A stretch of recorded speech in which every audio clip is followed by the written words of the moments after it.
el foco en algunas cuestiones estadounidenses. Hoy teníamos ese dato de empleo, tasa de desempleo que sube al 3,7%. Se crean 261.000 puestos de trabajo en este último mes. Seguimos viendo fortaleza en el mercado laboral estadounidense. Veremos hasta qué punto. Se lo vamos a preguntar ahora a Edward Moya, Market Analyst en Marketpulse y en Oanda. Edward, good afternoon. Thank you so much for having us a few minutes. Good morning for you. Thank you for having me. Edward, the US added 261,000 jobs last month, better than expected, less compared with last data. Is still a sign of a robust labor market? Very much so. I think it was rather impressive. There were strong revisions, and when you take a look at wages, wage growth is still there, which will complicate what the Fed does, a few months down the road. But I think right now you are starting to see those signs that the labor market is softening, and I think there is expectations that as the economy weakens, you're going to start to see hiring really get tailed back, and I think you're probably going to have expectations that we're going to start eventually see some negative readings, I think, in the next few months. And should we be concerned, Edward, about the rise in the unemployment rate? I think we have to take the unemployment rate rise with a grain of salt. In September, we did see it surprisingly drop a little bit more than expected. So I think when you average it out, the unemployment rate has been steadily in the mid threes over the last few months, quite a few months. And so I think there's expectations that should eventually tick higher. I think today's rise was pretty eye-catching, but overall, it's still, I think, confirmed with the data, and you're probably going to see that slowly rise, I think, over these next few reports. All the eyes this week on central banks, the Federal Reserve, Bank of England. This Wednesday, Powell crushed all pivot hopes. There were no surprises about rate hike size, 75 basis points. What were for you the highlights of Powell's speech? Do you think he was more hawkish than expected?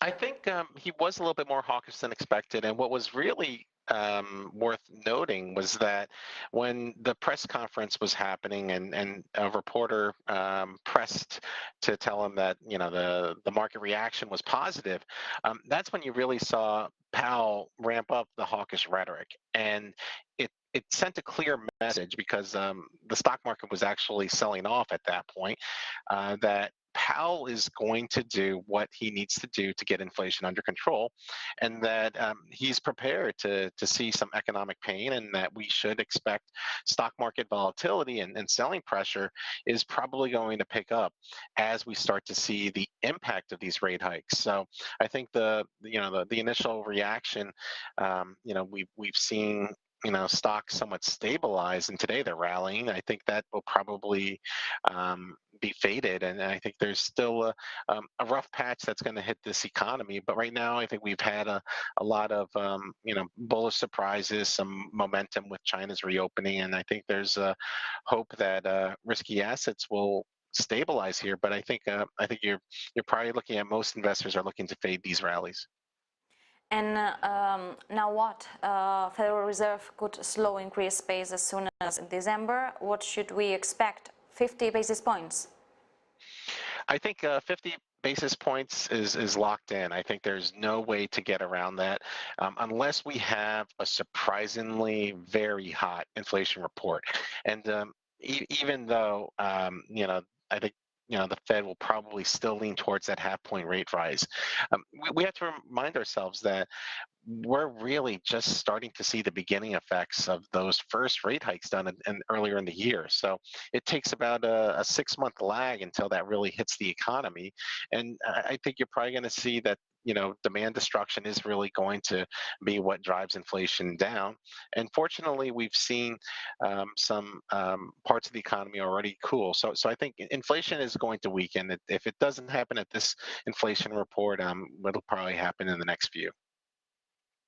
Powell recognized they don't know what to do once the terminal rate is achieved, and Powell warned about a pause, very premature. Where do you see this terminal rate? Well, I think markets are now expecting that the terminal rate will peak at 5.25, which still suggests we're going to get quite a few more rate hikes, and I think inflation is probably going to prove to be stickier. So I think 5.25, 5.5 is probably where we'll see the Fed take rates, and I think and then where the market is getting it wrong, they're starting to anticipate rate cuts, I think, towards the latter part of the year. And I think that's something the Fed is going to really fight against. I think we're going to start to see, the second half of next year is when we're probably going to have that recession. And I think the Fed is going to be concerned that inflation is still not close to target. So I think they're going to remain very aggressive in holding that line and keeping rates higher for longer, and that's probably going to be their mantra for next year. And about midterms, next week, 8th of November, will start everything, how markets could react if Joe Biden loses power. Have they priced in this scenario?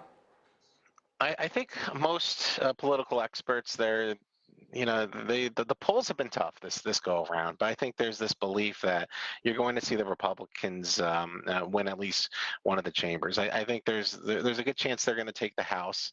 The Senate right now, some polling suggests they could also take that. So I think there was this expectation that the last 2 years of Biden's term here is going to be a lame duck one, and it's going to be hard for him to get anything pushed through.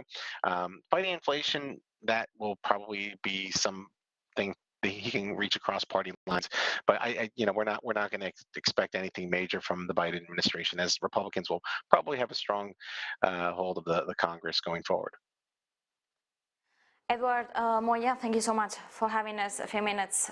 A pleasure. Thank you. Y atención, porque